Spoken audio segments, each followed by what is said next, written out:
Pemirsa, pemerintah berencana akan menanggung biaya vaksin COVID-19 sebesar 50% untuk warga yang membayar secara mandiri. Sementara itu, Gubernur Jawa Tengah Ganjar Pranowo memastikan tidak ada rumah sakit di wilayahnya yang melayani pre-order vaksinasi COVID-19.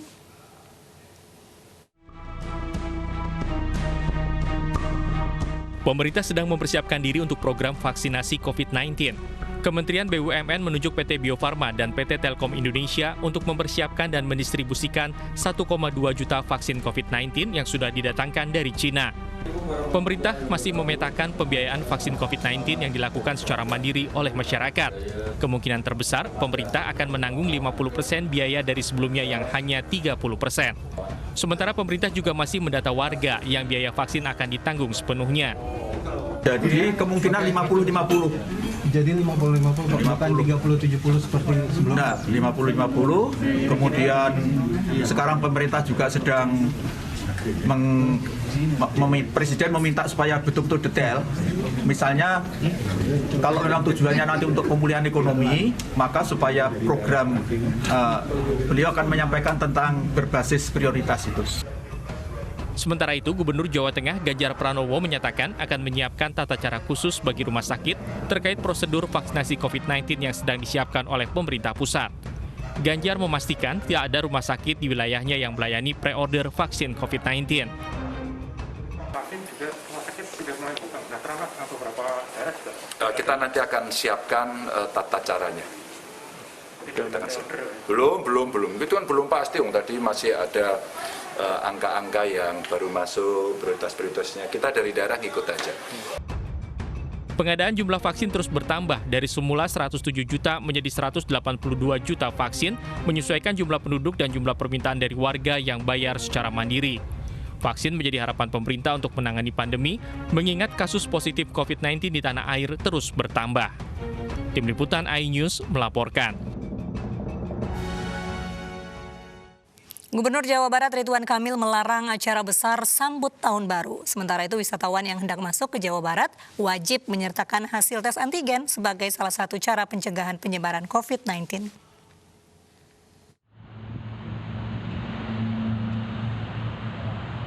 Kasus COVID-19 yang terus meningkat membuat Gubernur Jawa Barat Ridwan Kamil melarang seluruh kegiatan besar menyambut pergantian tahun.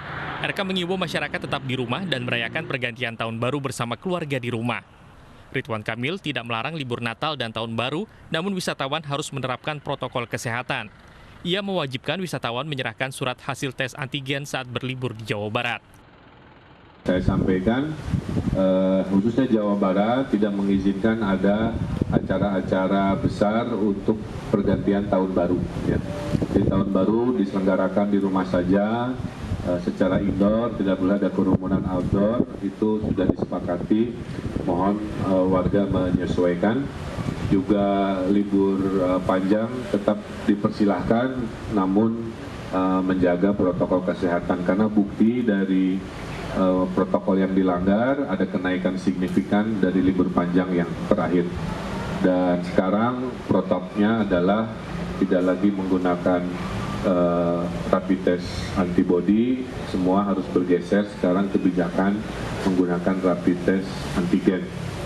Termasuk yang ke Bali harus ada swab dulu tadi keputusannya, dan termasuk ke daerah wisata Jawa Barat kemungkinan kamu harus menggunakan bukti rapid test antigen.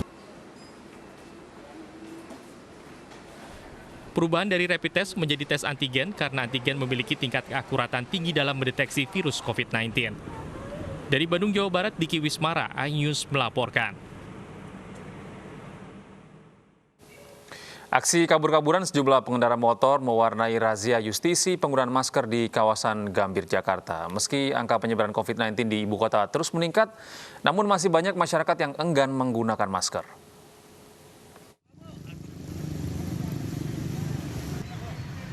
Pengendara motor yang membawa muatan ini nekat tancap gas saat akan diberhentikan oleh petugas Satpol PP di Jalan Duri Pulo Gambir, Jakarta pagi tadi.